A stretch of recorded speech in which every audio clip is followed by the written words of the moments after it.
I think one of the things that we could talk about real quick too here, though, is there is a difference between grading to assess and needing to give feedback, right? Mhm. So there's many things along the way where, the test at the end typically is like, okay, I want to assess what they learned, right? It's grading for that score.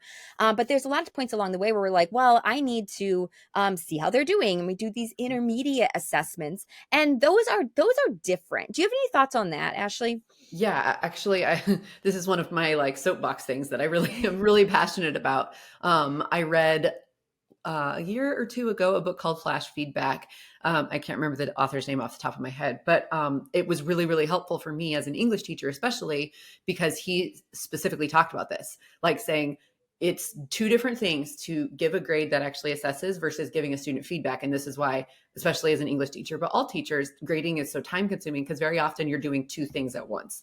You're trying to give feedback and assess. And so he talked about splitting those and being really aware of this is an assignment where my focus is to give feedback versus this is an assignment that I'm actually assessing. And they don't always have to be separate, but just at least having that awareness of when am I trying to give them the feedback. And also keeping in mind, are you giving the feedback on a test that's already done that they can't retake, that there's nothing they can do about? That's discouraging. Speaking of demotivating, by the way, here's everything you did wrong. Well, that would have been really helpful to know before I took this test. So like being aware of giving them enough feedback to prepare them so that then this is where the student responsibility then does come in. If you've given them feedback, no, Bobby, that's not right for XYZ. You're using the formula wrong, or you're not understanding this concept correctly.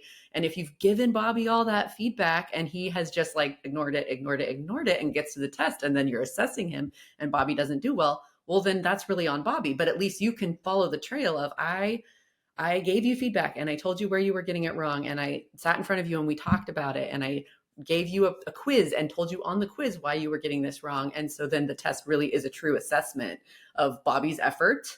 And you know that you did your work as a teacher to get him where he needed to be.